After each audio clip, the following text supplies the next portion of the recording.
Shalom, peuple de Dieu partout dans le monde.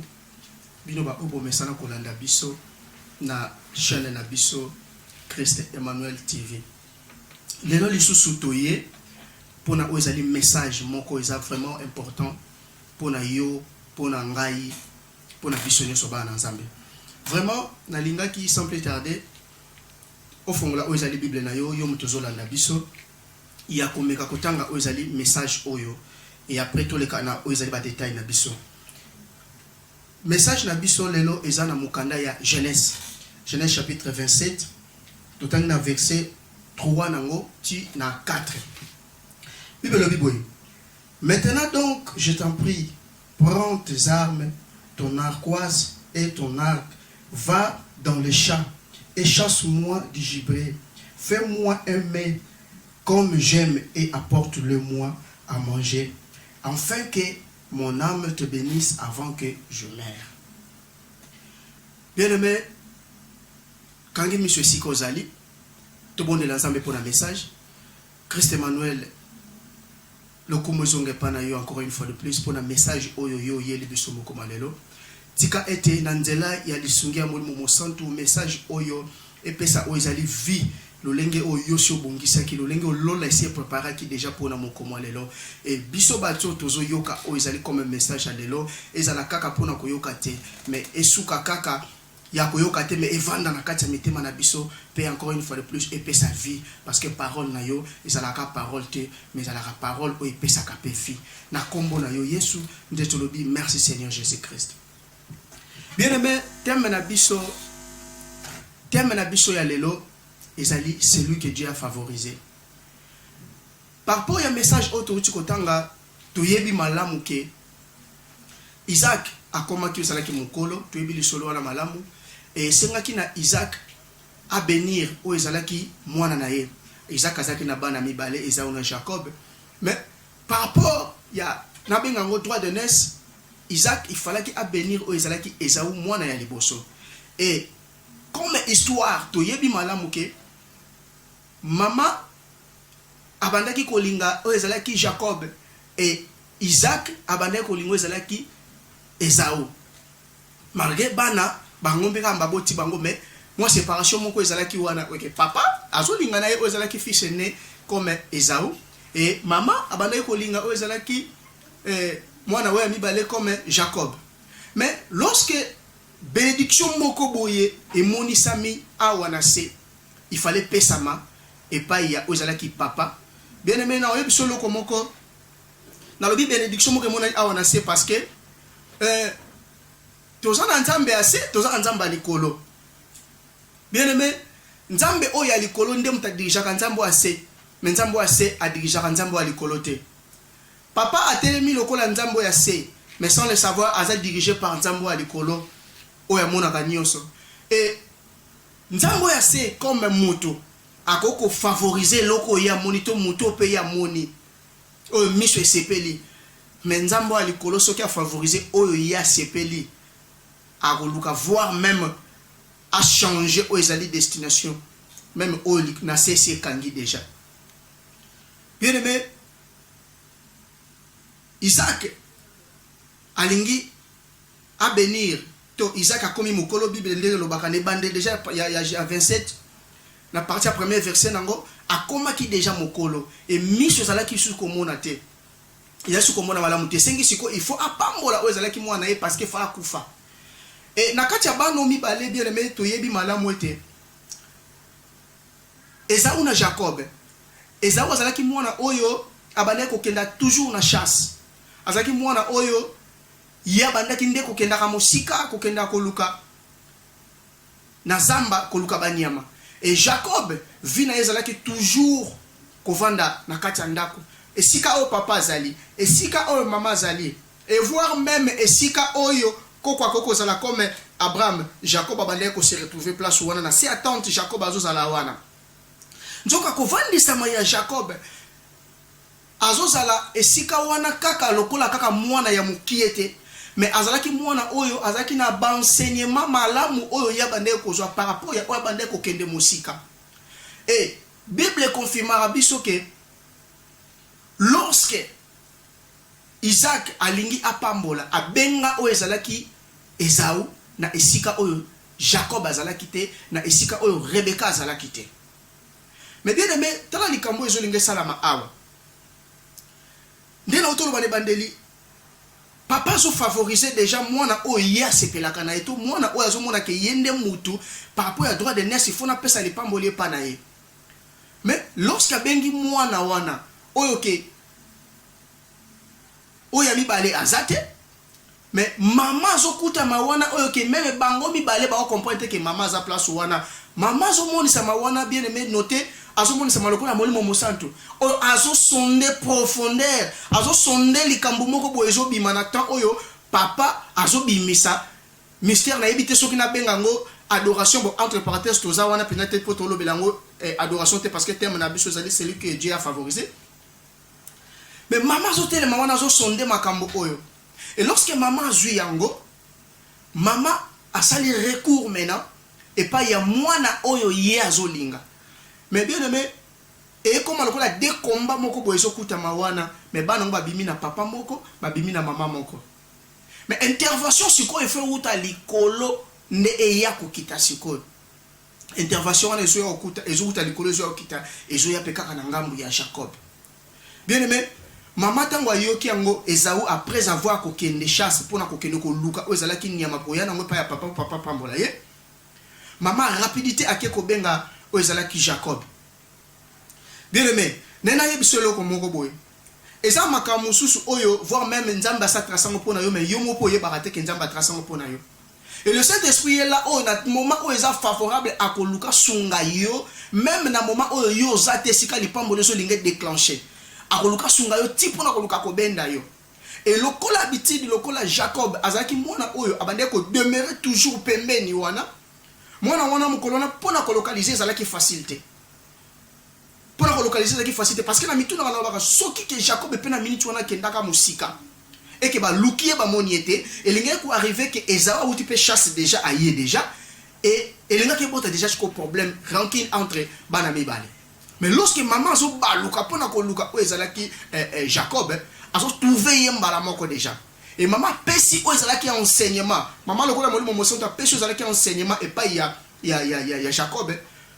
Jacob a recevoir yango. Mais et là on est au salama. Jacob a zaki un peu na doute par rapport à Zotalabi que papa na bengi o ezali mwana liboso. Et ngana mwana nana ya liboso toza pena na différence ezali. Bien aimé, et ça ma comme si soyez na vie na il faut pas ko hésiter ka. Parce que molimo mo santu ndazo souffler makambwana parce que yo salango. Il ne faut pas ko hésiter. Que ça ma comme si ya ko hésiter te. Tant nzamba lobi sala. Parce que oza déjà na faveur ya nzambe oza likolo na yo. Faveur wana lelo na ko benga ngo grâce. Oza na grâce en nzambe oza likolo na yo déjà ozo ko accompagner vie na yo. Ezaka likambu yo oyeba oyo zali. Bien aimé, Esaü na kata chasse, maman bengi Jacob. Mais et là on il fallait que salama. Parce que papa lobi Jacob une fois Esaü une fois la mela yepa européiste là. Mais lorsque comme na ngamba maman to maman yo ki maman azo prendre responsabilité wana ya ke ye moko nda olamba yango. Or moi sina mobali so babala ni bakoma eloko moko. Njoka so bakoma eloko moko wana déjà. Donc makambo maman azo linga sala pona Jacob. Ezana ndenge o papa ko boya ngote. Ezana ndenge o papa ko boya ngote. Donc quelque part le Saint-Esprit a soufflé le romobo et au tiki espace na molimo mosantu ndazo luka sala le kamwana. Ezana ndenge moko te o e ko boyisa me pa ya père parce que na molimo mosantu na père ba c'est loko moko. Bien aimé, Bible et Sakabiso na mukanda ya Romains chapitre 9 verset 13. Nzambe na likola zolo babi je aimais Jacob et j'ai haï Esaü. Bien aimé, papa mokili a déclenché même maloba na munoko na yeke na linga yote. Mais yango na ndete suki. To likolo kitite mbala moko makambuno ceci oui. Akoko zala nzambe ase mais nzambe ase azalaka dirigé par nzambe likolo. Bien aimé, lipango lyo zaki ya yo même oyeba te ate longo na maboko na yo il accepte que perdre yango. Et l'on se ça maboko na yo même ate kei au moment na comme na faveur ya batumsu et l'acte que père de yango. Maman Moïse azwa Moïse atiki ya kei. Mais maman Moïse azongela ka ye lisusu. Et lorsque Moïse a ozongela ye lisusu, ba ozwa maman Moïse akende ko melisa ozali propre mwana na ye moko et puis bazo fouter lisusu mbongo. Bien mais bénédiction déjà lo laisser tebo na yo déjà o c'est bongisi po na yo. Et ça la kana esika oyo se yango faut écouter la yonde po yo zwa yango. Lelo combien de fois ba chrétien lelo vina biso e ezala to comme ko voir même to ba ko condamner nzambe na ba message na biso nzambe lo ba kinga na oza mutu na oza mukila te nzambe lo ba ki oui c'est bien mais esika nini yo okuta ma lieu nini oyo zo zalaka grâce c'est sombi oza déjà favorisé par la grâce de Dieu mais esika nini yo zo zalaka ozo kuta maka wapi et lorsque bénédiction zo ya il faut kuta yo wapi.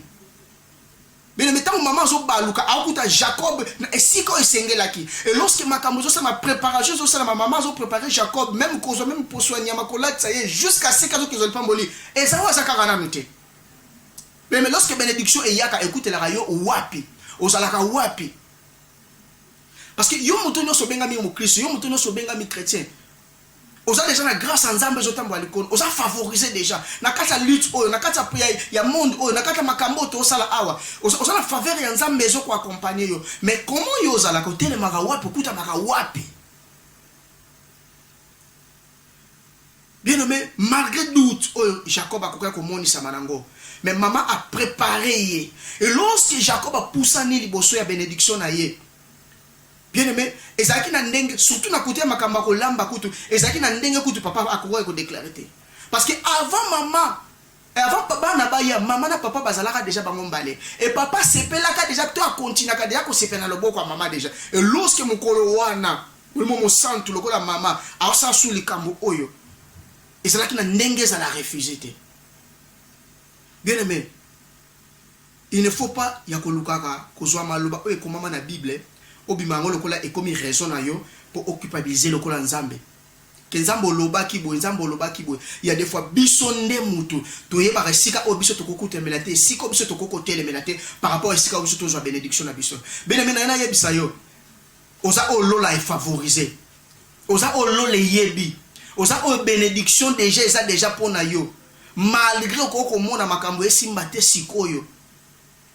Bien mais nazo na ba ko na encourager yo te na penate mais na lo belo makambo eza likola vie na yo to musu yo moko ye barate eza na ba message encouragement te mais ça pena makambo yo eza na Bible o eza likola vie na yo yebe sika yo telemi yeba ba enseignement nini sika yo vandisami yeba nani oyo sengeli yo zala na ye parce que mukolo wande nazo répéter na biso kaka mama baluka ki aluka ki Jacob azala kite ta onyo so mama lingaka sala pona okeluka Jacob elingaka sala ke ezawa uti pe chasse azongi et des jours de lingaka sala ma confusion lingaka sala entre banami bale oyo mais Jacob azala ke sika oyo mama yebele yabi ke soki na baluki no mona Jacob bien mais mukolo wana na kata jardin même nzamba lo atunaka azotuna Adam alobiki Adam tie où ezaki te ki Adam nzamba zo mona Adam te non nzamba zalaki na lieu oyo zalaki approprié oyo hier ane kokutana na Adam et avec que sona komi awa Adam zala awa et lorsque nzamba zo koma place wana Adam zo kuta mate yango nzamba zo tuna Adam oza wapi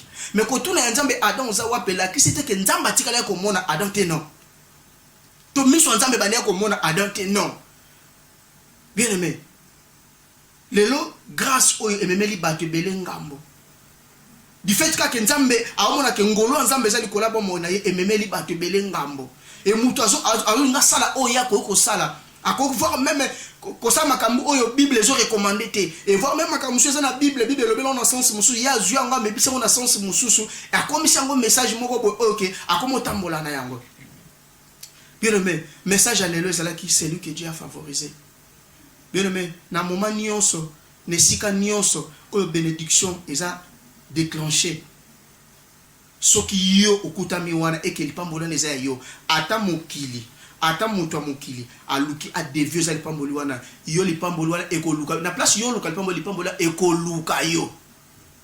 Biso lelo to kominde biso le to komo kelo ko luka le pamboli ya luka or yo garder silence tellement esiko ozali zala esiko nzamba yebeli yo e le pamboli wana ekoya ko kutela yo wana Parce que Dieu a sa fidèle na ozali maloba na ye.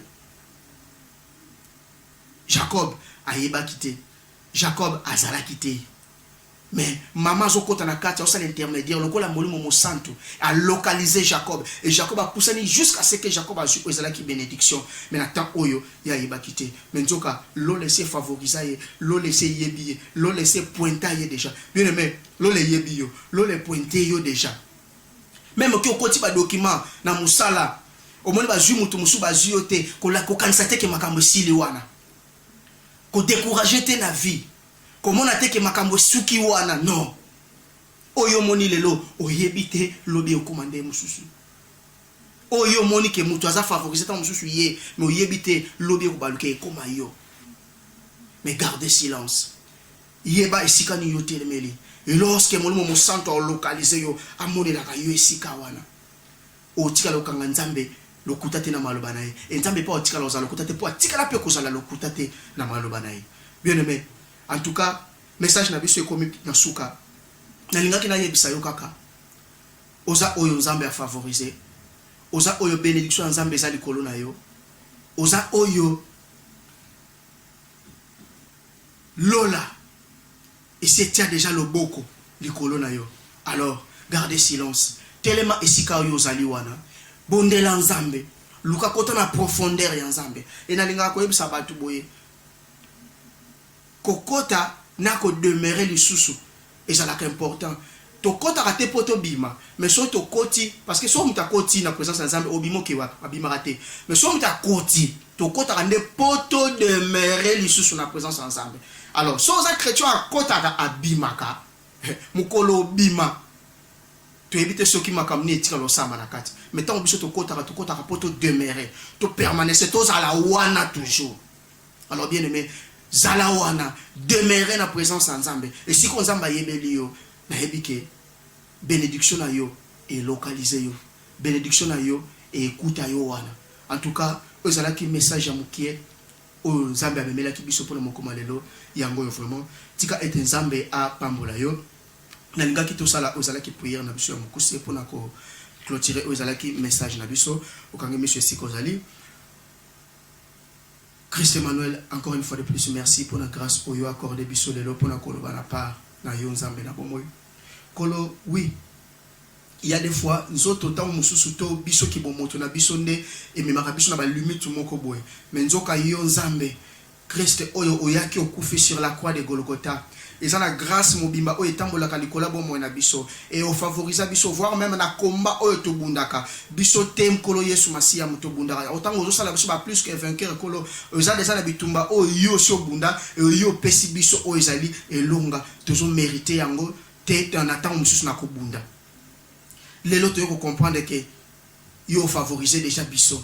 Alors, oya motuye sengeli biso to telema esika oyo yo sengeli yo monela ka biso et tozala na yo ensemble to demeurer na yo ensemble afin que moment nyonso oyo bénédiction ekokomela biso et tozwa oyo ezali yango et non to s'inquiéter na oyo ezali tant mususu ba bénédiction oyo tozo mona lokola ya bato zala nzambe na biso tika te message na yo ezwa esika na kati ya libota na yo pa moto nyonso oyo ayoki yango na kombo na yo Yesu nzete lobi merci Seigneur Jésus-Christ. En tout cas, bien aimé, shalom, shalom, tukutani na mokolo mosusu.